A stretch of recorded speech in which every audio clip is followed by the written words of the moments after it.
Bonjour et bienvenue dans votre émission de médiation spéciale Semaine de la presse. Une semaine qui pose une question apparemment simple, où est l'info? Et justement, l'info, elle est un peu partout dorénavant. Sur les antennes dites sérieuses, comme celle de France Télévisions, comme sur les réseaux sociaux qui charrient leur lot de désinformation. Alors, difficile d'y voir clair, de distinguer info et désinfo. Nos invités essaieront en tout cas de répondre aux questions de deux lycéennes toulousaines qui travaillent sur ces questions, avec leurs professeurs également présents aujourd'hui. Où est l'info? C'est donc la question posée par cette semaine de la presse et le titre de cette émission.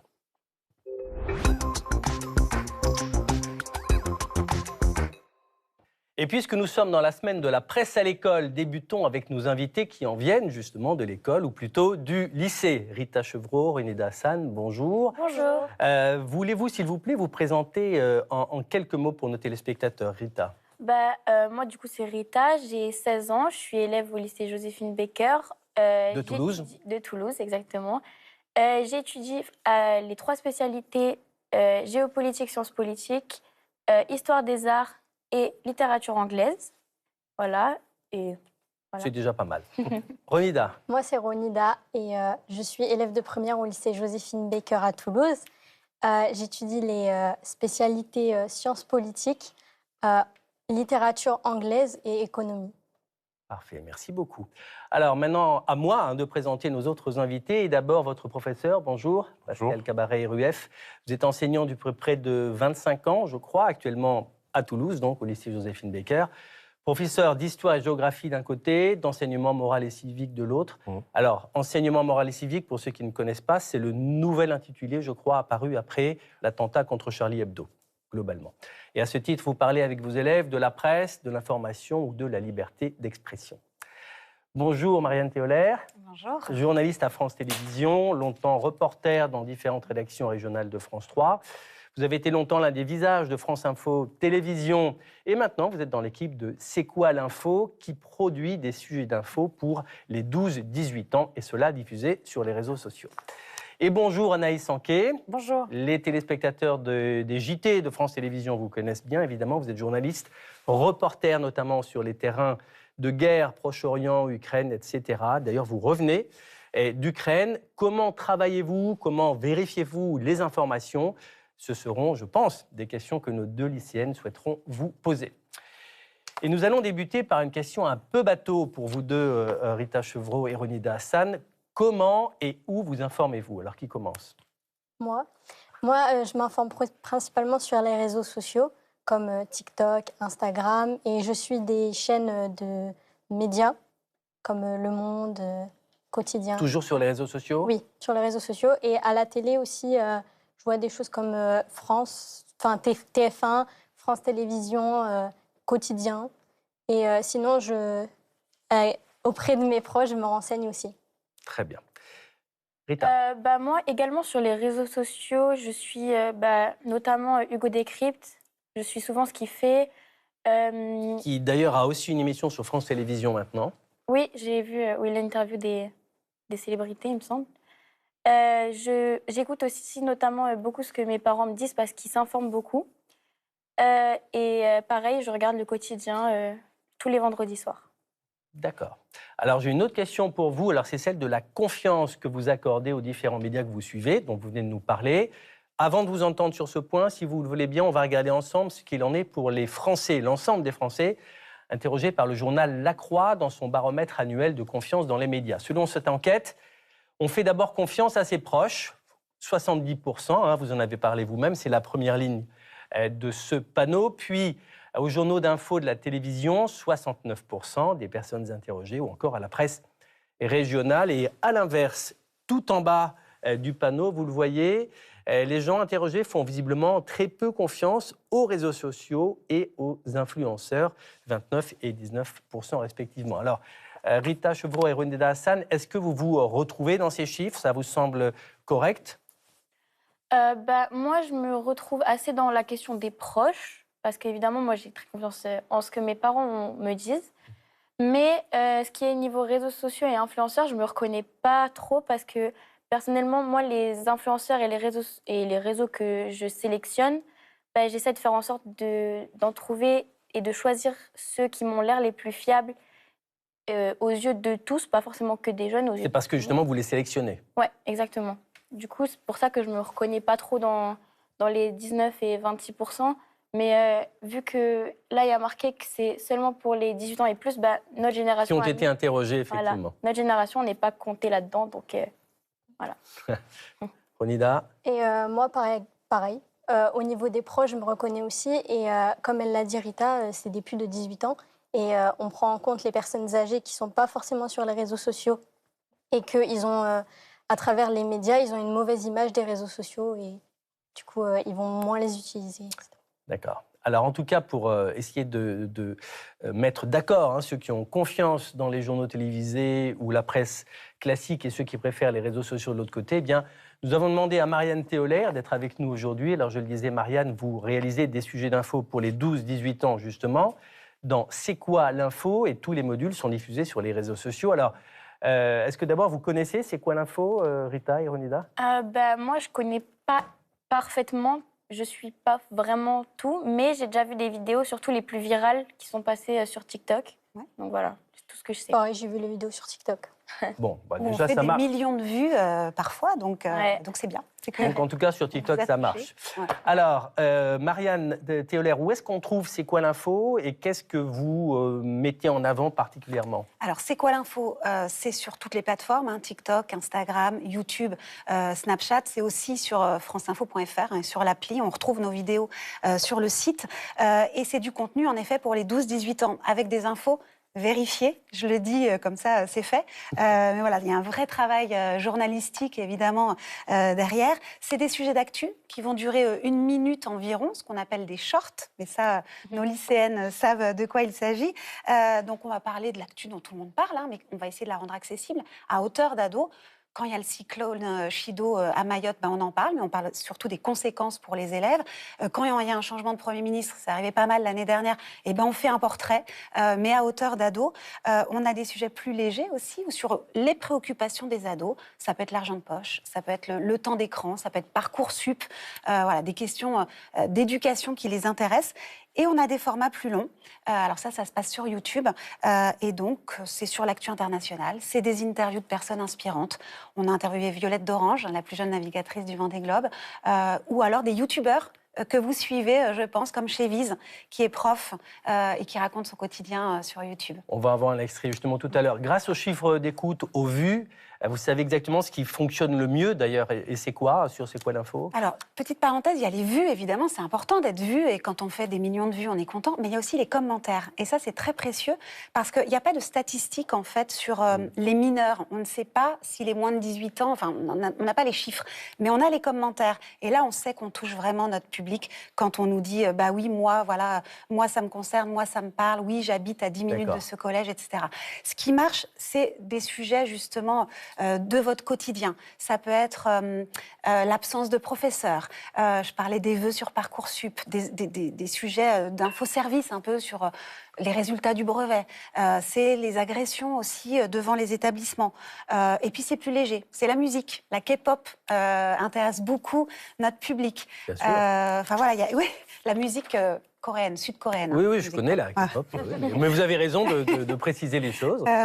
Et on se rend compte aussi, parce qu'on fait de l'éducation aux médias, on va dans les classes, nous aussi, rencontrer des collégiens et des lycéens.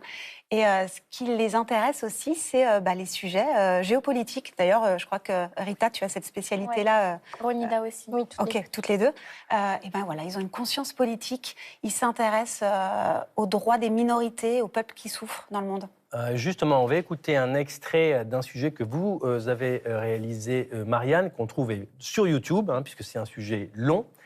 Il s'agit d'une jeune femme qui a fui l'Afghanistan, qui aujourd'hui est en France, et vous êtes allé la rencontrer. On écoute un extrait.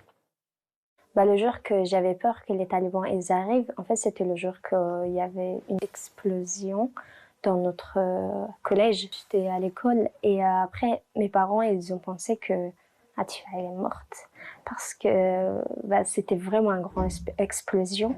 Après ce jour-là, j'avais vraiment peur de revenir et j'avais vraiment peur d'étudier et d'apprendre. Après, j'ai dit que c'est le moment de quitter, mais c'était pas facile, c'était un imaginaire. Un beau témoignage, non? Enfin, vous l'aviez vu celui-là? Non. J'ai trouvé ça hyper intéressant. Ouais, Et cette fille, d'ailleurs, elle passe le bac cette année. Elle a fui l'Afghanistan il y a 3 ans. Elle passe le bac cette année. Donc, c'était bravo à à elle. Blois, hein, elle était installée à Blois, Exactement. hein, c'est ça. Mm. Alors, justement, donc, vous évoquez dans C'est quoi l'info nombre de thèmes d'actualité qui sont donc différents, qui sont complexes à hauteur humaine, comme vous l'avez montré. Vous avez souvent parlé de la répression en Tunisie, notamment celle à l'encontre des influenceurs. On va en voir des images derrière nous. Ou encore le sort de la minorité ouïghour en Chine. Alors, comment choisissez-vous spécifiquement ces thèmes-là, qui sont quand même à la fois compliqués et qui se déroulent partout dans le monde? Oui, parce que c'est vrai qu'il y a l'actu qui plaît aux ados. Et puis, nous, on se dit qu'à France Télévisions, parce que c'est quoi l'info, c'est France Télévisions, on se doit d'aborder des sujets qu'on ne voit pas forcément ailleurs, ou en tout cas qui sont un peu compliqués et qu'il faut qu'on explique. L'Afghanistan, quand on l'a sorti, c'était fin novembre, début décembre, ce sujet. On en parlait un petit peu, notamment sur les droits des femmes, et ça se tend, et c'est catastrophique ce qui se passe pour les femmes là-bas. Mais on s'était dit que c'était intéressant d'en parler aux ados, justement. Pareil pour la répression en Tunisie, il y a eu une histoire assez forte, il y a des influenceurs qui se sont retrouvés en prison. On s'est dit que ça pouvait vous intéresser parce que vous suivez des influenceurs, peut-être pas tunisiens, peut-être que si d'ailleurs. Le fait de se retrouver en prison, c'est voilà, pour leur Le métier, sujet est en fait, super, je me permets de vous le conseiller, il est vraiment formidable. c'est choquant. Et on s'est dit que c'était l'occasion de parler de ce qui se passe en Tunisie. Là aussi, je trouve qu'on n'en parle pas beaucoup dans les grands médias. Et il n'y a pas que les influenceurs qui sont touchés par la répression, c'est les avocats, c'est les politiques, c'est tout un régime qui est en place. Et c'est très compliqué en Tunisie aujourd'hui. Donc oui, on aborde des sujets parfois compliqués et on essaye de les rendre accessibles. Est-ce que vous avez des questions pour Marianne, Rita ou René? Moi, j'aimerais bien rebondir sur ce que vous venez de dire, sur le fait que vous essayez de rendre les sujets accessibles. Et j'aimerais bien, en passant par des influenceurs ou des jeunes, mais est-ce que des fois, c'est difficile de rendre ces sujets si durs, accessibles, parce que vous ciblez un sujet qui va de 12 à 18 ans. Donc 12 ans, c'est très jeune pour parler de choses si dures, même si c'est bien d'éduquer les enfants si jeunes, mais des fois, ça peut être dur. Et là, tu pointes une difficulté qu'on a parce que notre public... je trouve, ouais. Tout à fait. Et c'est vraiment une difficulté qu'on a au quotidien parce que notre cible, comme on dit, elle est très large. À 12 ans, on ne sait pas les mêmes choses qu'à 18 ans. On n'a pas envie non plus d'être exposé aux mêmes choses. Quand on parle de faits divers très durs, il faut faire attention aux mots en fait, qu'on utilise. Alors, si vous avez vu passer des vidéos, je ne sais pas ce que vous en avez pensé, mais on essaye non pas de simplifier, mais d'expliquer avec, le plus de justesse, le plus de mesure possible. On n'est pas dans le sensationnalisme. On va essayer d'aborder ça de façon très naturelle. Voilà ce qui s'est passé quand c'est un fait divers avec des ados. Le choix des mots est très important. Et on a des relectures avec les chefs, avec notre rédactrice en chef, Aurore Teboul, parfois même avec la directrice des réseaux sociaux, Carole Bellingar, parce qu'il y a des sujets touchy. On fait relire nos papiers, d'ailleurs, à certains experts d'actu internationale. Quand j'ai fait un sujet sur la Syrie, on a besoin d'expertise de nos journalistes. Il y a l'expertise, il y a la vérification des infos et il y a les mots qu'on choisit. Et on essaye de parler au plus grand nombre. Oui, justement, vous avez parlé de sujets touchy. Oui. Est-ce que vous n'avez pas peur de choquer votre public avec vos vidéos comme sur l'Afghanistan et tout ça? Alors, non pas. Alors, parfois, il peut peut-être y avoir des images dures où, en effet, quand on a parlé de la Syrie, là récemment, on parle des massacres qui ont lieu il y a quelques jours, quelques semaines. On fait attention au choix des images aussi, évidemment, pour ne pas heurter la sensibilité des plus jeunes. Mais on ne va pas nier une actualité. On va en parler avec mesure. Mais il y a une réalité qu'on ne va pas cacher, on ne va pas mentir. Par contre, on fait attention aux images qu'on met, évidemment. Alors, Pascal Cabral-Rueff, est-ce que, selon votre expérience, est-ce que c'est une bonne chose, ces offres d'infos ciblées sur un public vraiment jeune, même s'il est un peu large, comme ça a été souligné? C'est un très bon moyen d'éducation média parce que sur C'est quoi l'info, il y a ces deux formats. Le format YouTube qui, moi, m'intéresse en tant qu'enseignant parce qu'il est plus long et la façon dont c'est construit. Le fait que vous mettiez souvent des documents officiels, qui sont aussi une façon de montrer comment l'info est faite. Vous vous appuyez sur ces documents, ça conforte l'idée d'une information de qualité. Moi, ça m'intéresse et je peux l'utiliser comme une accroche. Je pense à l'Ukraine en particulier. Et vous brassez toutes les thématiques. Je pense, vous faites aussi du fact-checking, parce que je pense à Bardella, qui fait une intervention, vous reprenez ses propos. Et l'outil TikTok est très intéressant parce que moi, il m'intéresse moins en tant qu'enseignant, mais c'est très efficace auprès de nos jeunes qui, vous l'avez constaté, vont utiliser ce réseau social. Et la façon dont on sait, nous, de fabrication d'informations, de qualité, sûre et sécure, moi, va me permettre, en tant qu'enseignant, de conseiller les élèves en leur disant « là, vous pouvez aller sur C'est quoi l'info ?» C'est voilà, une production d'informations de qualité. Alors, vous étudiez ensemble au lycée le travail des journalistes, en termes de méthode, de déontologie, etc. Nous avons la chance d'avoir avec nous également Anaïs Anquet, qui est donc une des reporters de terrain de France Télévisions. Anaïs, vous allez donc, je le disais, sur tous les théâtres de conflits actuellement avec votre équipe, et Dieu sait s'il y en a, des conflits. Vous nous permettez de voir, vous nous permettez de comprendre ce qui se passe là-bas, comme ici, c'était il y a quelques jours encore en Ukraine. Alors, on va écouter un extrait de l'un des reportages que vous avez fait 3 ans après le début de la guerre, lancé par la Russie contre l'Ukraine. Le silence, en hommage aux soldats tombés au combat.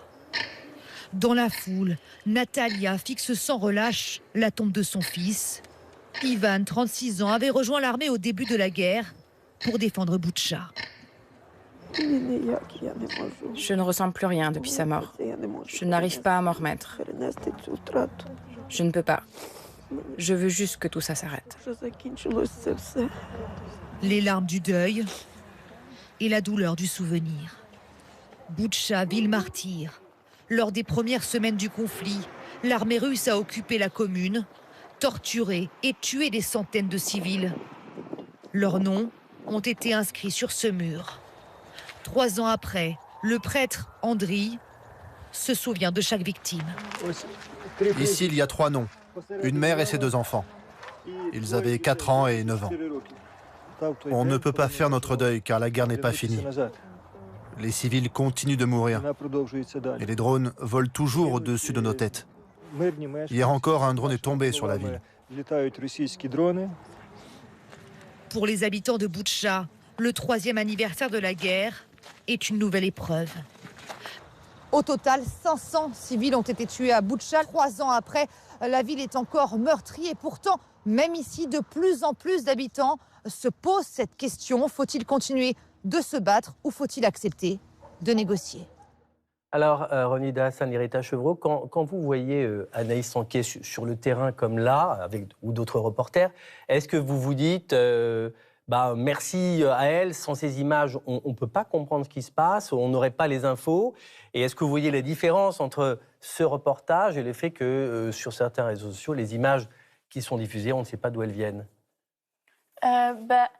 Oui, je vois très bien la différence, forcément, parce qu'il y a un gros travail fourni, c'est un reportage travaillé, etc. Mais je pense que même maintenant, même sans les reportages comme ceci, on pourrait avoir des images, puisque il y a des habitants, que ce soit dans n'importe quel pays en guerre, en Ukraine, à Gaza. Qui font eux-mêmes leurs images. Eux-mêmes des vidéos.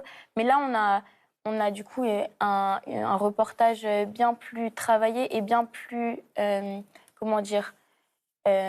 objectif. Parce que, donc, si un Ukrainien va faire une vidéo sur sa situation, forcément, on va avoir énormément, encore plus d'empathie que quand c'est un reportage fait par un journaliste. Il a quelque chose à dire? Oui, je pense que les reportages comme ça, on les prend plus au sérieux que, comme Rita en a parlé, des gens qui filment comme ça. Même si on est beaucoup plus dans l'émotion. Ici, comme c'est beaucoup plus pris au sérieux et qu'on n'est pas dans quelque chose de vraiment strict comparé aux chaînes télévisées sur des plateaux, etc., je trouve ça très intéressant de jouer un peu sur l'émotion pour vraiment montrer une guerre qui impacte des civils et tue des vies. Est-ce que vous avez des questions à poser à Anaïs? Parce qu'après tout, vous êtes là pour ça. Tu veux y aller? Ok.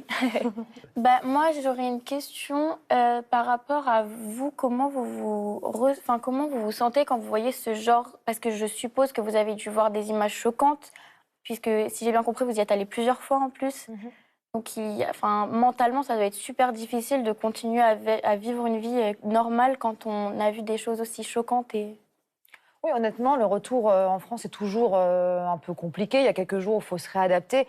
Mais en même temps, quand on fait des sujets en France, des fois aussi, on est confronté à des images difficiles. Et puis, c'est aussi dans ce genre de terrain qu'on comprend l'importance de notre travail. On est là pour donner la parole à des gens, à des personnes qui n'ont pas la possibilité de parler dans les médias si on n'est pas là pour leur tendre un micro. Donc oui, c'est difficile, mais en même temps, on a une certaine, pas fierté, mais en tout cas, on a le sentiment d'avoir fait notre travail quand on rentre. Donc, ça compense aussi des fois ce qu'on peut vivre et les émotions qu'on peut connaître en étant dans des pays comme l'Ukraine. Mais ça aussi, on peut le vivre en France, sur certains faits divers, sur certains drames. C'est un peu aussi intrinsèque à notre métier. On est là, on doit aller là où l'actualité est. Et des fois, c'est dans des endroits qui sont difficiles. Ronida, une Oui, question? j'avais une question aussi. Est-ce que c'est vous qui avez choisi d'aller en Ukraine dans ce contexte de guerre, ou alors on vous a dit on a besoin que vous alliez là-bas, que vous faites un reportage? On nous le propose, mais c'est jamais imposé. C'est à nous de décider si on se sent capable, si on a envie d'aller couvrir ce genre d'événement, car tu l'as précisé tout à l'heure, Rita, ça a forcément des impacts sur nos vies, ce type de tournage. Donc c'est vraiment un choix personnel et à aucun moment on est obligé d'y aller. Mais moi, je considérais que faire mon métier, c'était d'aller là où il y avait l'actualité, c'était donner la parole aux civils, notamment par exemple à Boutcha, sans la presse. Difficile de prouver ce qui s'est passé là-bas. Il y a eu des crimes de guerre, il y a eu de la torture. Voilà, le travail des journalistes permet aussi d'expliquer ça aux Français qui sont loin de l'Ukraine et qui le voient à travers les réseaux sociaux. Mais comme tu expliquais, sur les réseaux sociaux, il y a tout et n'importe quoi. Tu ne sais pas forcément qui est derrière la publication d'une vidéo, même que ce soit ukrainienne ou russe. Là, tu sais que c'est France Télévisions, tu sais que la personne qui fait le reportage a eu une formation journalistique, que derrière moi, il y a une rédaction en chef qui regarde mon sujet, qui vérifie qu'il n'y a pas de parti pris, que mes informations sont bonnes. Voilà, donc ça permet tout ça également. Allez là-bas.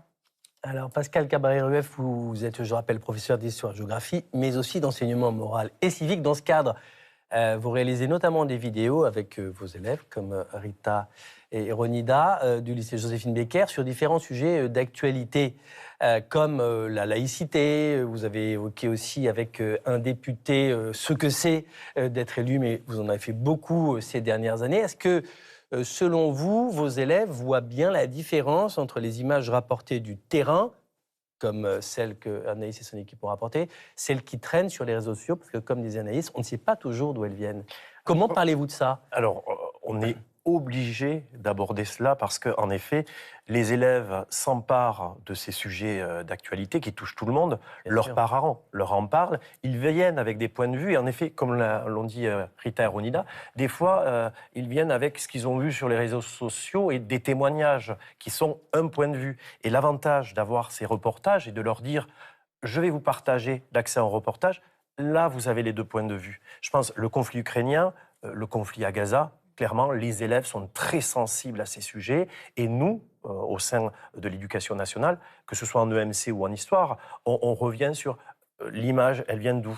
Qui a fait le reportage? La source, cette critique de la source, il faut qu'ils sortent à 18 ans, pour moi, si on veut être un futur citoyen, si on ne sait pas s'informer, c'est une grande difficulté pour construire une société démocratique. Et quand on voit ce qui se passe aux États-Unis aujourd'hui, je crois qu'on revient, et les élèves sensibles à cette actualité reviennent questionner l'information et s'interrogent. Et donc nous, on est là, et le fait d'être ici aujourd'hui prouve ce travail qui est mené autour de l'éducation aux médias et à l'information.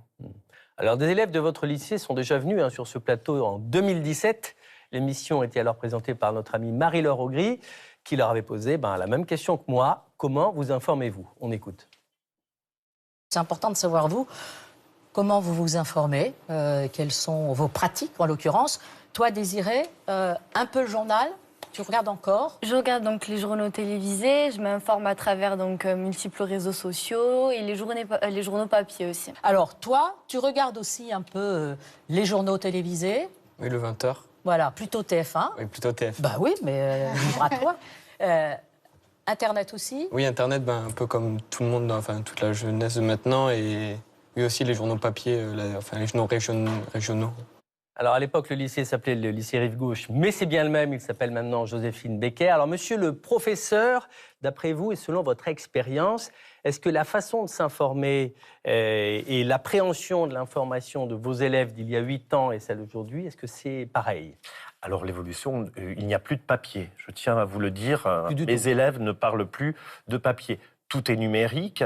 Par contre, ce qui ne veut pas dire que ces médias, Le Monde ou d'autres, Oui. ils ne le lisent pas à Ils ont travers été le cités, numérique. d'ailleurs. C'est le support qui a évolué, le papier a disparu. Le 20h reste encore quelque chose d'ancré, et alors c'est lié à la pratique familiale, souvent. C'est-à-dire que c'est le moment où ils se retrouvent le soir et les parents regardent encore le 20h à la télé, donc ça reste quelque chose d'important. Mais sinon, ce ne sont que les réseaux sociaux, clairement. Là, on était au début. Ouais. La vague est arrivée. 2017. Voilà. Et aujourd'hui, clairement, ce sont principalement les réseaux sociaux. Jamais vous ne touchez un journal en papier. Non. Tout ça est fini. Oui. Bon, c'est dur à accepter, mais c'est comme ça. Alors, ce que vous faites, Pascal Cabré-Rueff, c'est-à-dire cette forme d'éducation aux médias, elle est soutenue par les Français, interrogés par la Croix dans son baromètre, qu'on a vu tout à l'heure. On va regarder, ils estiment, les Français interrogés par la Croix, à 41% que promouvoir l'éducation aux médias à l'école, c'est important pour lutter contre la désinformation. Le sondage parle aussi du contrôle des réseaux sociaux, du développement des outils de vérification des faits, comme vous le disiez tout à l'heure. Anaïs Anquet, ce baromètre de la Croix montre aussi la nécessité pour les journalistes d'expliquer leur travail, ce que vous faites toutes les deux aujourd'hui. Merci encore. Est-ce que vous pensez qu'il faudrait le faire plus souvent, plus régulièrement? Je pense, et pas qu'à l'attention des adolescents ou des jeunes. Moi, je vois quand je retourne dans ma région d'origine, les amis de mes parents s'interrogent. En fait, il y a, surtout sur la télévision, il y a beaucoup de mystères qui entourent notre média. Les gens ne savent pas forcément comment on Alors travaille. que nous sommes transparents. Alors qu'en fait, oui, bien sûr, on peut avoir toutes les informations. Par exemple, quand on fait un reportage, maintenant, vous avez accès à nos sources en vous rendant sur Internet. Donc, en fait, il y a plein de moyens de savoir comment on travaille. Mais c'est vrai que les gens ne savent pas forcément les coulisses. Et je pense que c'est important de plus l'expliquer. Nous, on essaye aussi, je pense, tous un peu à notre niveau, de partager des fois nos reportages sur les réseaux sociaux, de mettre des photos en amont pour annoncer ce qu'on va diffuser le soir dans le 20h, par exemple, et expliquer un petit peu comment on a réussi à tourner ce reportage. Et je pense que tous, à nos niveaux, on essaye de le faire pour rendre accessible notre métier. Oui, d'ailleurs, il faut remarquer qu'à France Télévisions, nous avons un onglet Transparence de l'info sur le site de franceinfo.fr, je vous invite à y aller, où il y a des explications, des vidéos qui expliquent les raisons pour lesquelles nous avons fait ci ou ça, et pourquoi il y aurait eu un problème, ou pourquoi, au contraire, cette info était de bonne qualité. Alors, Rita Chevreau et Ronida Hassan, cette éducation aux médias que vous suivez avec votre professeur, est-ce que ça vous a fait évoluer? Est-ce que ça vous fait évoluer au fil des mois? Est-ce que vous réfléchissiez à des choses auxquelles vous ne réfléchissiez pas peut-être avant en termes d'information? Moi, personnellement, mon expérience avec l'école et l'éducation aux médias, elle date depuis le collège. Depuis le collège, on nous sensibilise à ça quasiment tous les ans et dans plusieurs matières. Par exemple, là, cette année, on a fait tout un chapitre sur les fake news en anglais. Enfin, dans plein de matières, ils abordent ça. Donc on dit les infox en français. Hein. Ah oui, Est-ce qu'on vous l'a expliqué à l'école? Mais c'était un cours d'anglais. Oui, c'était un cours d'anglais. Bonne réponse. Non, pardon. Donc, oui, du coup, moi, mon évolution, je ne la vois pas instantanée depuis cette année parce que j'ai été éduquée depuis le collège. Mais je pense que c'est important. Sur le long terme, ça a de l'impact quand même. Oui, sur le long terme, évidemment, je pense que si j'avais jamais été éduquée, j'aurais beaucoup moins de connaissances.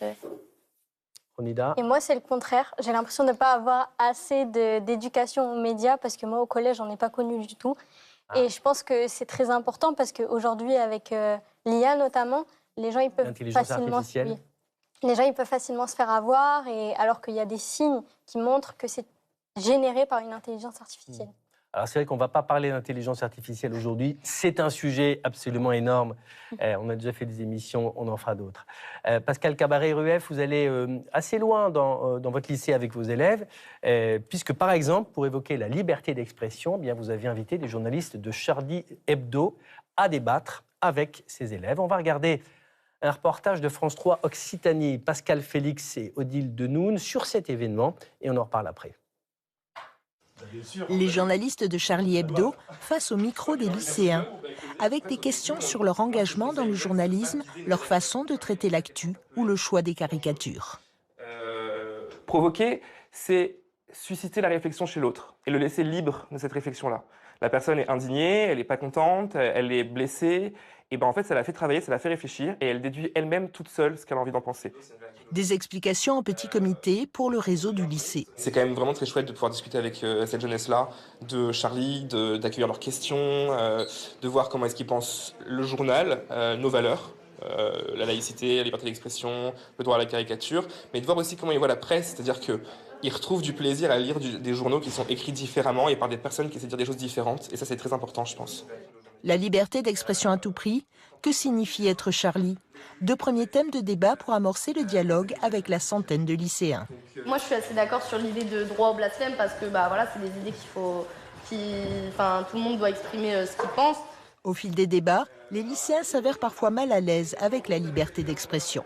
Encore une fois, je pense que l'exemple de Mazan est un bon exemple parce que si ce que tu ressens en voyant ce dessin, c'est du malaise et de la révolte, le dessin il a fonctionné. Tu vois ? Dans la vie réelle, la peur d'être en conflit avec d'autres pour des opinions qu'on a, elle est présente. C'est la première fois que ces journalistes de Charlie Hebdo débattent ainsi avec des lycéens sur le droit à la parole. Alors Rita et Ronida, vous étiez à cette rencontre? Oui. Qu'est-ce que vous en retenez après coup? Moi, personnellement, j'avais un peu d'appréhension. Je pensais qu'ils allaient venir nous prendre un peu de haut et peut-être vouloir être un peu moralisateurs. Mais au final, ça a été un échange vraiment respectueux. Et on a pu exprimer, nous, nos désaccords avec eux. Et ils les ont entendus et ils nous ont expliqué leur point de vue sans essayer de nous... Et leur démarche. Voilà, leur démarche, exactement, pardon. Sans essayer de nous forcer à être d'accord avec eux et à être de leur côté, entre guillemets. Donc j'ai trouvé l'échange vraiment enrichissant et je pense qu'eux aussi. Donc voilà. Ils l'ont écrit hier dans le journal la semaine suivante. Ronida? Moi, Charlie Hebdo, on connaît notamment par les caricatures, alors qu'il y a des écrits derrière, etc.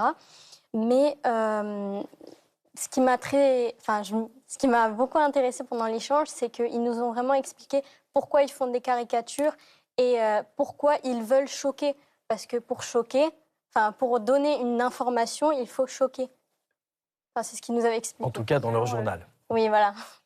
Alors, vous avez pu interviewer, je ne sais pas si vous directement, mais vous et vos camarades de classe, vous avez pu interviewer les journalistes qui étaient venus, les journalistes de Charlie Hebdo, qui ne sortent pas souvent de la région parisienne pour des raisons de sécurité. Donc, vous aviez beaucoup de chance. Et on va regarder un extrait de l'une des vidéos qui a été réalisée par vous. Je suis Jovan Simovic, journaliste à Charlie Hebdo, et je réponds aux questions des élèves du lycée Joséphine Baker. Et les seules limites qu'on se pose, c'est les limites de la loi.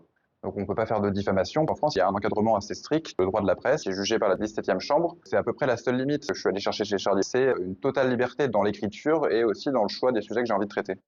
Alors, ce qui frappe, c'est que ces vidéos sont très proches de ce que s'on trouve évidemment sur tous les sites d'info, les réseaux sociaux aujourd'hui. Marianne Théolaire, est-ce qu'on pourrait les diffuser sur C'est quoi l'info, par exemple? Celle-là, je pense que oui. Il y a du travail de préparation d'interview, ça se voit, même dans la conception, visuellement, c'est très bien fait. Donc oui, tant qu'il y a une démarche journalistique, vous venez quand vous voulez, en stage. D'ailleurs, nous, on va laisser les clés de C'est quoi l'info à des collégiens. Dans quelques jours. Oui, exactement. Pour la semaine de la presse, ils vont fabriquer 2 shorts, 2 sujets d'actu. On va les encadrer quand même, on va les aider. On a déjà commencé à préparer avec eux. Et on leur laisse les clés le vendredi 28 mars. Voilà. Une autre fois, ça pourrait être vous. Pascal Cabaret-Rueff, pourquoi faire venir des journalistes de Charlie Hebdo pour parler de liberté d'expression? Est-ce qu'on n'aurait pas pu faire appel à d'autres médias, d'autres journalistes?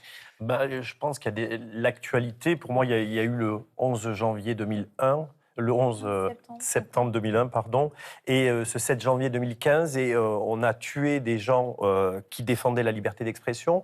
Donc, c'est un journal qui est dans l'histoire de France. Et les faire venir, c'était déjà reconnaître, 10 ans après, l'importance qu'ils ont acquis dans notre société. Et je pensais qu'ils étaient vraiment à même d'aborder la question de la liberté d'expression. Et aussi, je sais que du point de vue de mes élèves, il y a une méconnaissance aussi. C'est-à-dire que, comme l'a dit Ronida, Charlie Hebdo, ils en étaient restés aux caricatures. Et ils ont bien expliqué qu'ils faisaient des articles, qu'il y avait un travail de journaliste. Et là aussi, c'est aussi ouvrir le regard sur un journal, permettre en même temps d'avoir accès à des acteurs actuels de ce journal. Je trouvais intéressant parce que les élèves aussi sont très attentifs et très reconnaissants qu'ils puissent avoir accès à ces personnes, que ces personnes viennent vers eux et que l'échange se noue directement. La liberté d'expression, Anaïs, c'est aussi un sujet en Ukraine et dans les pays en guerre. Alors comment vous faites, vous, pour arriver à faire de l'information indépendante dans des pays, évidemment, en conflit? Alors forcément, il y a un intérêt à l'Ukraine à communiquer. C'est pour ça qu'on a quand même beaucoup d'accès, nous, en tant que journalistes occidentaux, quand on va en Ukraine. Après, c'est à nous de vérifier ce qu'on nous dit sur le terrain. Quand on a un témoignage sur place, dans un village, quelque part, on va vérifier avec soi, d'abord avec les autorités, d'abord avec ce qu'on va voir sur place. Donc voilà, nous, on va remettre en contexte et on va voir si c'est crédible. Malgré tout, pour les Ukrainiens, la liberté d'expression, c'est très important. Notamment, on a pu interviewer une femme qui vit en zone occupée désormais par la Russie. Elle nous dit « Je veux revenir en Ukraine car à l'époque, je pouvais dire ce que je pensais. Maintenant, je ne peux plus. » Donc, c'est dans ces moments-là qu'on comprend la chance qu'on a de vivre dans des pays où il y a une multiplication des journaux, où il y a une presse libre et multiple. Bien sûr. Alors, je voudrais que nous terminions en faisant de nouveau appel au baromètre de confiance dans les médias de la Croix. On y a retrouvé une notion désormais récurrente, la fatigue informationnelle et le rejet des infos. Regardez avec moi, les Français interrogés disent ressentir du rejet ou de la fatigue informationnelle. D'abord, car on parle toujours des mêmes sujets pour 44% des personnes interrogées, et aussi parce qu'on se sent angoissé et impuissant face aux infos. Et c'est vrai que les mêmes infos, elles reviennent souvent en boucle dans les journaux télévisés et peut-être sur les réseaux sociaux également. Qu'est-ce que vous en pensez, Anaïs Anquet? Est-ce que vous comprenez que les Français soient fatigués des infos répétitives? Par exemple, sur l'Ukraine, pourtant, vous risquez votre vie pour rapporter des informations de là-bas. C'est un conflit qui dure depuis plus de 3 ans désormais. Et comme tous les sujets d'actualité qui durent dans le temps, au bout d'un moment, on sent bien que le public se lasse, s'habitue hélas aussi aux images qu'on montre, à la violence de ce qui se passe là-bas. Et pourtant, on trouve ça important, notamment quand on fait partie d'un service public, de continuer, même si ça intéresse un peu moins, même si ça fait peut-être parfois moins d'audience, de continuer à expliquer ce qui se passe là-bas. Et on le voit aujourd'hui dans l'actualité internationale, ça a un impact sur nos vies, ça en aura pour le futur de l'Europe. On voit ce qui se passe avec les négociations entre Donald Trump et Vladimir Poutine. C'est pour ça qu'on continue à tourner là-bas, à faire des reportages là-bas, à donner la parole aux habitants là-bas, car ça va sûrement avoir une influence sur le reste de vos vies et de nos vies, en fait. Mais est-ce que vous êtes vous-même et vos équipes lassés par les situations de reportage qui sont quand même assez difficiles en Ukraine ou autre part, par cette impression que parfois les choses n'avancent pas beaucoup et qu'on revient encore avec ces images vraiment terribles? C'est sûr qu'en 3 ans, on parle d'angle dans le journalisme, c'est-à-dire par quel pied on va rentrer dans un sujet, dans une actualité. C'est vrai qu'on a fait beaucoup de sujets très différents, très variés. On est nombreux à avoir été en Ukraine, Maryse Burgos, Stéphanie Pérez, on y va depuis 3 ans. Et malgré tout, on arrive toujours à trouver une histoire qui va nous surprendre. On a toujours un témoignage qui va nous rappeler pourquoi on est présent ici. On a toujours un reportage qui va être diffusé aux 20h et qui va faire réagir autour de nous. On va recevoir des messages, même des gens qui vont nous dire merci de nous avoir montré ça. Enfin, il y a toujours quelque chose qui nous rappelle pourquoi on va là-bas, même si c'est difficile, même si des fois on a du mal à trouver des sujets variés, mais il y a toujours des choses à raconter. L'image qu'on voit derrière vous, c'est des femmes qui étaient en train de tirer avec un fusil automatique. En fait, c'est des femmes qui sont professeurs, qui sont sages-femmes, qui sont vétérinaires, et la nuit, eh bien, elles vont protéger le ciel de leur village, de leur ville, la ville de Boutcha notamment, qui a connu de nombreux massacres au début de la guerre. Donc il y a toujours des histoires à raconter. Ronida Hassan et Erita Chevaux, est-ce que ce sentiment d'impuissance qui est décrit par les Français dans le baromètre de la Croix, devant des infos tragiques, devant des infos compliquées, est-ce que c'est quelque chose qui vous angoisse, qui vous stresse, vous aussi, comme citoyenne? Oui, je pense on a vu que c'était 44%, ça veut dire presque la moitié de la population. Et je pense que ce sentiment, il est justifié. Mais personnellement, dans mon dispositif Sciences Po, on travaille sur les solidarités. Donc, on voit dans le monde ce qui est mis en place pour aider les personnes qui sont en difficulté. Et du coup, moi, je me dis, OK, on voit ces mauvaises informations, mais derrière, il y a une aide, même si nous, on est impuissants. Oui, même si nous, on est impuissants face à ça, il y a toujours des gens qui vont aider derrière. Voilà. D'accord. Rita? Moi, je suis un petit peu plus pessimiste que Ronida parce que moi, en effet, ça m'angoisse pas mal, surtout que avec les réseaux, il y a de moins en moins de filtres, j'ai l'impression, de vidéos qui sont... Et de modération, voilà, ça c'est tout à fait vrai. Hein, beaucoup de réseaux sociaux ont arrêté la modération. Donc moi, des fois, je tombe sur des vidéos, surtout en ce moment avec Gaza, je tombe sur beaucoup de vidéos extrêmement gore, extrêmement violentes, même si c'est la réalité. De voir ça assez souvent, c'est vraiment dur de voir la positivité que Ronida peut voir grâce à la solidarité. Mais moi, j'avoue que, surtout que dans toute la planète, dans tous les continents, il y a des problèmes, c'est un peu dur. Des morts et des drames. Exactement. Absolument. On le comprend bien. Et Marianne Théolaire, on le disait pour nous aussi journalistes, hein, et Anaïs le disait, il peut y avoir un sentiment de recul face à ces infos souvent terribles qui reviennent inlassablement. Est-ce que vous l'avez déjà ressenti ? Dans mon métier de journaliste, oui, ça m'est arrivé de me dire je tourne en rond, on n'avance pas, il y a trop d'infos, une saturation d'infos tristes et lourdes. Mais j'aime beaucoup ce que tu dis, Ronida, sur les initiatives, les solidarités. C'est quoi l'info? On essaye aussi de mettre en valeur des histoires positives. Il y a toujours des histoires à raconter, des histoires positives, heureusement. Et puis, il y a beaucoup d'infos. On ne va pas parler tous les jours, nous, de Gaza ou tous les jours de choses lourdes et compliquées ou de l'Ukraine. On va essayer parfois aussi de prendre un peu de recul. Le mot recul, là, mais on en prend un peu. Pour, on se pose, on essaye d'être juste, d'être modéré, de ne pas en parler tous les jours, d'en parler quand il faut, mais de donner du sens et donner à réfléchir. Voilà. Merci. Ma dernière question, elle sera pour vous, Pascal Cabaret-Rueff. Est-ce que vous ressentez une impression de lassitude ou d'impuissance dans votre travail? Est-ce que tous les jours, vous voulez parler info, des informations à vos élèves? Ou est-ce que vous avez toujours le même enthousiasme? J'ai toujours le même enthousiasme. C'est l'impression que vous donnez. Je pense qu'on a un rôle, comme les journalistes ont un rôle vital pour notre démocratie. Je pense que nous, à notre place dans l'enseignement, sensibiliser les jeunes à la question de l'information, savoir s'informer, c'est essentiel pour la société que nous construisons. Et donc, non, aucun ennui, il faut continuer. Je pense que c'est un combat militant qu'ont aussi les journalistes dans leur déontologie, leur pratique au quotidien, que nous avons aussi, nous, du côté enseignant. Bien, merci beaucoup d'être venu nous voir ici sur le plateau de Votre Télé et vous, et merci à tous pour votre présence en général, pour ces discussions importantes, hein, comme vous le disiez, autour de la semaine de la presse à l'école. Merci Rita Chevreau, Ronida Hassan, Pascal Cabaret-Rueff, donc le lycée Joséphine Becker de Toulouse. Merci Marianne Théolaire et Anaïs Anquet d'être avec nous. Cette émission a été préparée par l'équipe de la médiation réalisée par Daniel Bersosa avec Yves Magnien, les équipes de La Fabrique. Vous pouvez la revoir en rattrapage sur www.france.tv/Votre Télé et vous. Continuez à nous écrire par courriel et sur les réseaux sociaux Médiateur FTV. À bientôt.